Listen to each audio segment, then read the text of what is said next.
ang turin ha kaya ni It was finally siang tu unang tu le chadwali chade e khai tu Jerusalem le in tuala me pui pung ko pung tu lo mai be ti Crossa King Pedro Dia thom lo chuak tu tu sang in ta Eheu Nazareth Isua Pathian thiang lim mangai na akhat ram thiang lim dung le wanga nan na jing re kidam tu le thi te kai tho tu kha ni so tu ram om tu pilatan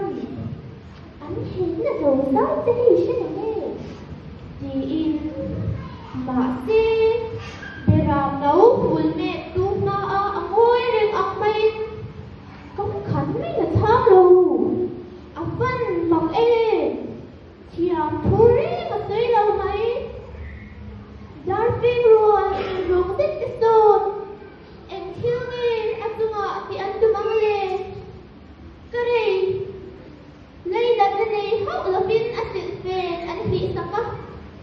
thì em nó lấy buồn xin anh xin đi đạp sốc luôn thiam anh phải lễ hoàn Kỹ dùng cái em ngâm đầu Lý ngữ khung anh khung đi lệ ta Anh chỉ xin anh luồng ngôi mấy Anh bùa anh bên đi đánh thang Nùi ít diệm nan anh phăng Anh văn rạp thang để lưới em Nazareth lòng bán mê trà chuan mê ngồi ra đến anh đi ta lâu Anh luông ngôi tâm cái khăn anh có thể đâu không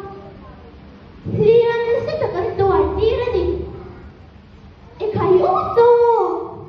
vừa có tha rủ khuôn lắm anh bắt quý lệ ta cross rịch anh bụt đi lệ ta hai à bay dun mấy anh rịch dun tụ cái gì anh cross bụt đi sốc bùi tu vẫn ngay để lưỡi em anh tôi hỏi thế anh nghĩ sao mà thế tôi phải tu anh không gì đâu ni là giúp anh siam tu lên ba anh cái rằng nó không bao lần là ni ôm phải hết anh em mấy điện thoại em quăng lên đi xuống cái này đâu mà siam tu anh thấy đúng cross anh cũng đi ra cái này tôi đi mình xuống sợ quay tạm đây nè anh sakit ngai ke do nei sayan lấy ba chuan nam tin re te mi bua aban thiang nim su ahin ta ti chuan ko kilami zong tungin kan than dam na pathian tu an tu a ani chuan kan na te purin kan lung ngai na te apur nge ya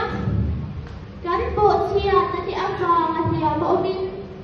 Abuang na buwan dia di kaming kanon daw.